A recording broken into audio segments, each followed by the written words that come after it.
इमदाद ॾाढी गॾु थिया आहियूं। नसीर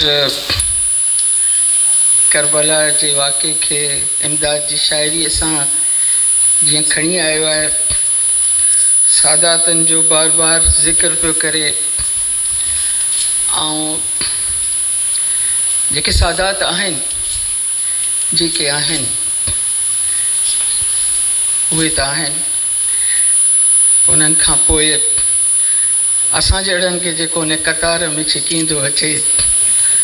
ऐं सिंध में सादातनि जेको हिन वक़्तु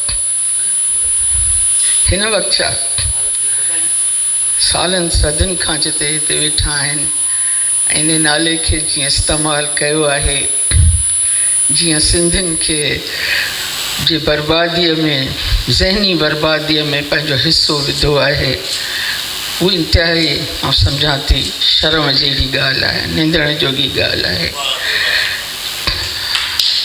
पीरनि सिंध जा सादात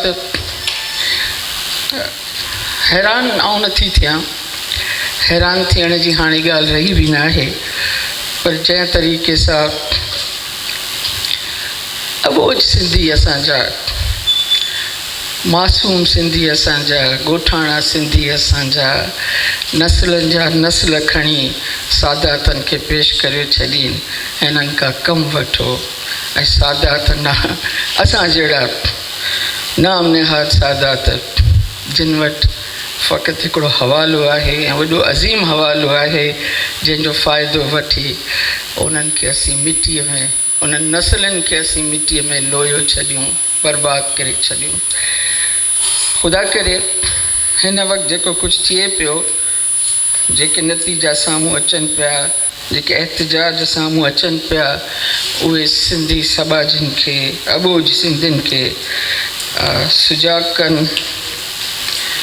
ऐं हू असां हथ ठोकियनि, असां नाम निहाद, असां पंहिंजे इन असुल सादातनि जे नाले जो फ़ाइदो वठंदड़ असां माण्हुनि खे पंहिंजी छिके पंहिंजी बराबरी ते बीहारीनि।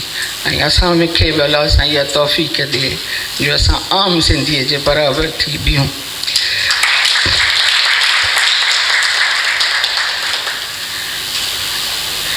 मूंखे जॾहिं असीं ते ॻाल्हायूं था इमदाद ते, त इमदाद जी शाइरीअ ते तमामु घणो ॻाल्हायो थो वञे। ज़ाहिर आहे इमदाद शाइर आहे, मञियल शाइर आहे। असांजी जदीद